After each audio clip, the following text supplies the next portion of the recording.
Hello အားလုံးပဲဒီမှာမင်းတို့ကဒါစီတမင်းလေးဆက်စားတဲ့အတွက်ကြောင့်ဒီမှာဗီဒီယိုလေးရိုက်ပြီးတော့တင်လိုက်ပါတယ်အခုဆိုရင်ဒီမှာစီတမင်းဆက်ဖို့အတွက်ဘာတွေကိုလုံးနေပြီလဲဆိုတော့ဒီဟာလေးကတော့စစ်တော်နီလေးကိုကြော်တာပါစစ်တော်နီလေးနွန်းသွားတဲ့အခါမှာစစ်တော်ဖြူနဲ့ငရုတ်ကောင်းစေဇင်းတွေကိုတစ်ခါထောင်းပြီးတော့ထပ်ကြော်ပါတယ်တစ်ခါတည်းတပြိုင်နက်တည်းမကြော်ပါဘူးရှင်စစ်တော်နီကကြော်ရတာမှာနွန်းမို့ချိန်ကြတဲ့အတွက်စစ်တော်နီကိုအရင်ထည့်ပြီးတော့နွန်းအောင်ကြော်လိုက်ပါတယ်စစ်တော်နီခန်းနှုံးဖြစ်သွားတဲ့အချိန်ကျမှစစ်တော်ဖြူရဲ့ဂျင်းရဲ့ငရုတ်ကောင်းစေရဲ့ကိုအလောတော်လေးထည့်ပြီးတော့ကြော်လိုက်ပါတယ်အခုဆိုလို့ရှိရင်စစ်တော်နီစစ်တော်ဖြူနဲ့ဂျင်းငရုတ်ကောင်းစေတွေကိုကြော်နေပြီပဲဖြစ်ပါတယ်အဲ့ဒါအတိုင်းမဖမ်းမိုက်နေတာလောက်ထားကိုမှမိုက်လို့ရှာ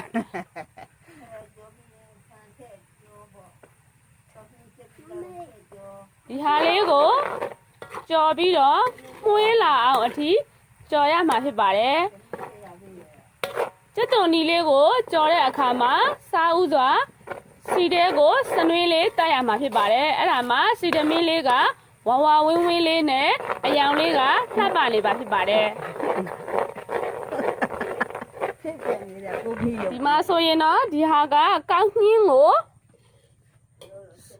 အလားတော်လေးဆက်ထားတာပါကောင်းနှင်းကိုရေကန်းဆက်တဲ့အခါမှာဂယုဆက်ရပါမယ်ဘာလို့လဲဆိုတော့သူကကောက်ကျန်းဆန်ကိုရေကန်းဆက်တယ်လို့မျိုးဆက်လို့မရပါဘူးသူ့ကိုရေပေါ်ကျွန်းပြေပုံစံမျိုးပဲထည့်ရပါမယ်ရေပေါ်ကျွန်းပြေဆိုတာကဒီကျွန်းပေါ်ရေပြေပေါ့နော်အဲ့လိုပြောရမလားသူကကျွန်းတစ်ကျွန်းပေါ်မှာရေလေးအနှဲငယ်တင်နေတဲ့ပုံစံမျိုးလောက်ပဲထည့်ရပါမယ်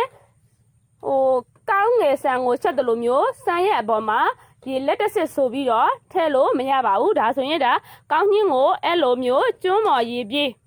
နဲ့ဒါချက်ရေပေါ်ကျွန်းပြေပေါ့နော်အဲ့လိုမျိုးချက်ထားတဲ့အခါမှာမပြော့မမာလေးရပါမယ်ဒီလိုမျိုးမချက်ဘူးဆိုလို့ရှိရင်လည်းကောင်းညင်းကိုပေါင်းချောင်ထဲကိုထည့်ပြီးတော့ပေါင်းလို့ရပါတယ်ပေါင်းချောင်ထဲကိုထည့်ပြီးတော့ပေါင်းမှာဆိုလို့ရှိရင်တော့ပေါင်းအိုးတွေပါတယ်လွန်နေတဲ့အတွက်ကြောင့်လွယ်ကူကူပဲဒီမှာမင်းတို့ကရေနဲ့တခါတည်းဆက်လိုက်တာပါအပြီးရေကန်ဆက်လိုက်တာပါပြီးသွားရင်တော့ဒီက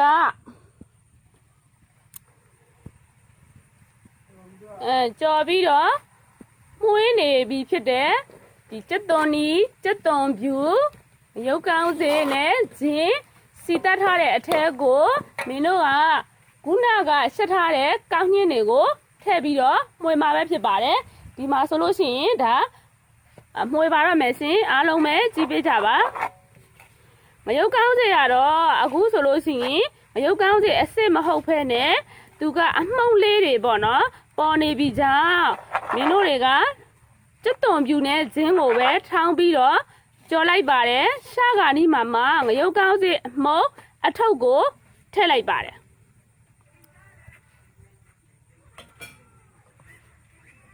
ပြီးတော့ရင်တော့ဒီမှာ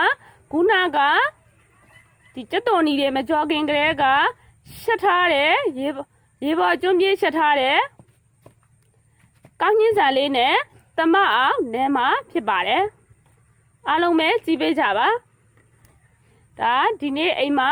စီတမင်းလေးထိုးစားပြတဲ့အတွက်ကြောင့်မင်းကရိုက်ပြီးတော့တင်လိုက်တာပါကိုယ့်အိမ်မှာလည်းလွယ်ကူကူဆက်စားလို့ရပါတယ်ဒီမှာဆိုလို့ရှိရင်ဒါကောင်းညင်းတွေကိုထည့်လိုက်ပါပြီ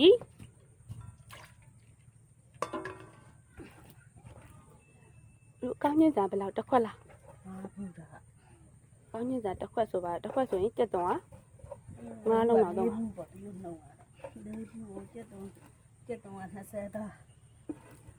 20 အဲ့တော့ကျက်သွန်ကိုထည့်တဲ့အခါမှာ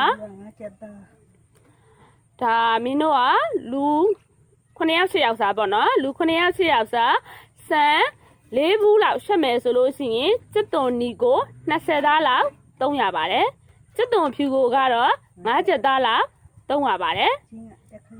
ဇင်းကတော့ဒီအတက်တက်ပေါ့နော်ဟိုလက်မလောက်အရှိအတက်ကလေးတက်လောက်ဇင်းကိုတော့ထည့်ရပါတယ်အဲ့ဒါတွေကိုဟိုခုနကပြောတဲ့အတိုင်းကြော်ပြီးသွားပြီးကောင်းချင်းကလည်းရှက်ပြီးသွားပြီးဆိုလို့ရှိရင်အဲ့ဒီပမာဏနှုံးနဲ့ရှက်လို့ရပါတယ်ဒါရောင်းစားလို့ရတဲ့တန်းဝင်ရှက်နေပါရှင်အခုဆိုလို့ရှိရင်ဒီမှာခုနကရှက်ထားတဲ့ကောင်းချင်းနဲ့ဒီကျက်သွန်နီစီကြော်လေးကိုရောပြီးတော့မှွေလိုက်ပါတယ်ရှင်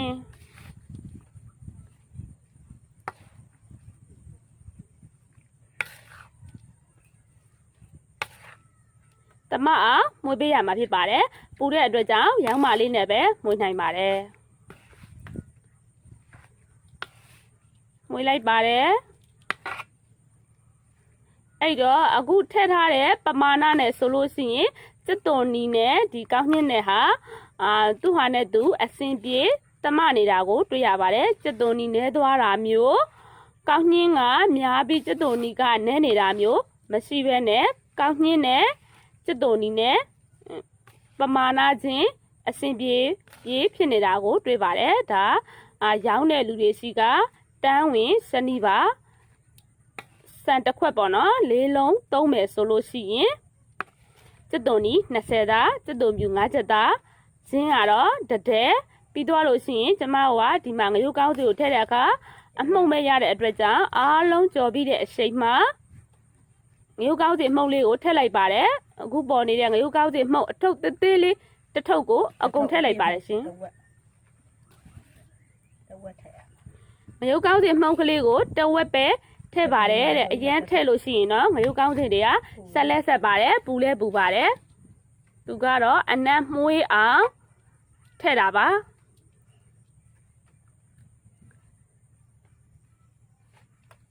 ဒါကျမတို့စီကားကြတော့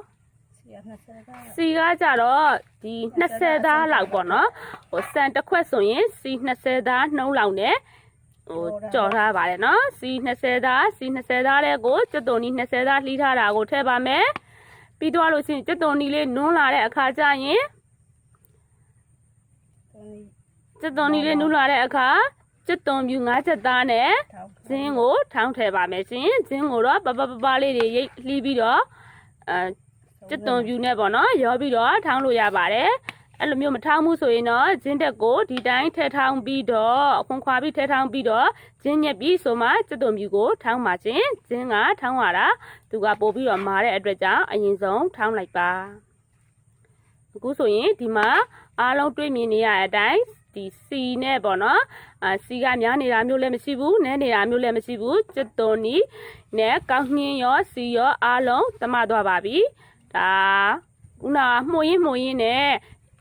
နည်းနည်းလေးအေးလာပြီဖြစ်တဲ့အတွက်လက်နဲ့ကင်နိုင်တဲ့အနေအထားကိုရောက်လာပြီဖြစ်တဲ့အတွက်ကြောင့်လက်ကလေးနဲ့မွေးပေးလိုက်ပါတယ်ရှင်ပြီးတဲ့အခါမှာအခုရလာတဲ့ဟိုပေါ့နော်ဒီစီတမီဖြစ်ပြီးသားကိုပြန်ပြီးတော့ဟိုမီးပေါ်မှာ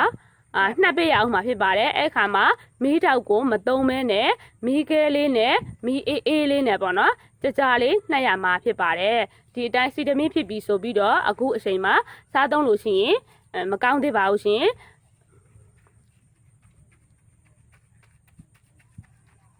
အပေါ်အောက်လာမိနှပ်ရအောင်လားတထပဲနှပ်ထားလား